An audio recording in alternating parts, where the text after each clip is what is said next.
The Lord be with you. I'm Deacon Keith Fournier, and our first reading is taken from the first letter of the Apostle Paul to the Corinthians. Now, about food which has been dedicated to false gods. We are well aware that all of us have knowledge. But while knowledge puffs up, love is what builds up.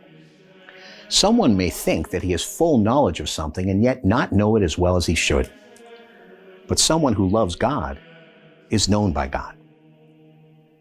On the subject of eating foods dedicated to false gods, we are well aware that none of the false gods exist in reality, and that there is no God other than the one.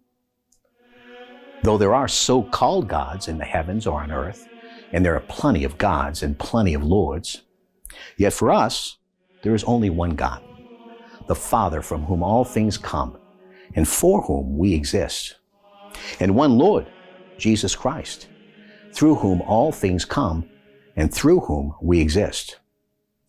However, not everybody has this knowledge. There are some in whose consciences false gods still play such a part that they take the food as though it had been dedicated to a god. Then their conscience, being vulnerable, is defiled. And then it would be through your knowledge that this brother for whom Christ died, vulnerable as he is, has been lost. So sinning against your brothers and wounding their vulnerable consciences, you would be sinning against Christ. That is why, if food can be the cause of a brother's downfall, I will never eat meat anymore, rather than cause my brother's downfall. And our response is taken from Psalm 139. Yahweh, you examine me and know me. You know when I sit, when I rise. You understand my thoughts from afar. You watch when I walk or lie down. You know every detail of my conduct. You created my inmost self, knit me together in my mother's womb. For so many marvels I thank you.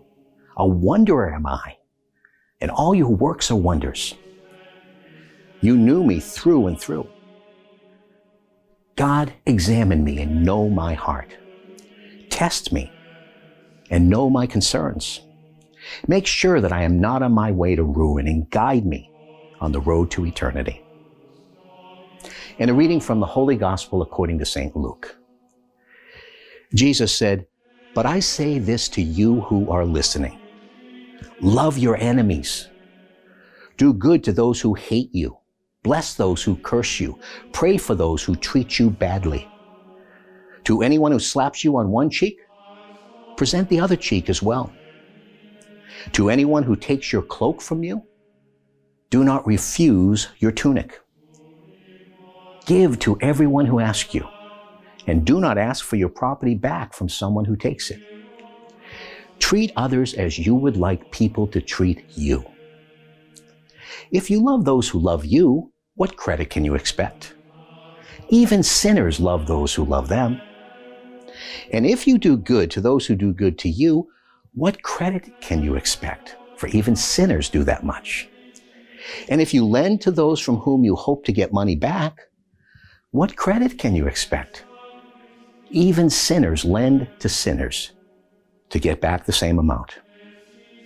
Instead, love your enemies and do good to them, and lend without any hope of return. You will have a great reward, and you will be children of the Most High, for He Himself is kind to the ungrateful and the wicked. Be compassionate, just as your Father is compassionate. Do not judge, and you will not be judged. Do not condemn, and you will not be condemned. Forgive, and you will be forgiven. Give, and there will be gifts for you, a full measure, pressed down, shaken together, and overflowing will be poured into your lap. Because the standard you use will be the standard used for you. The Gospel of the Lord.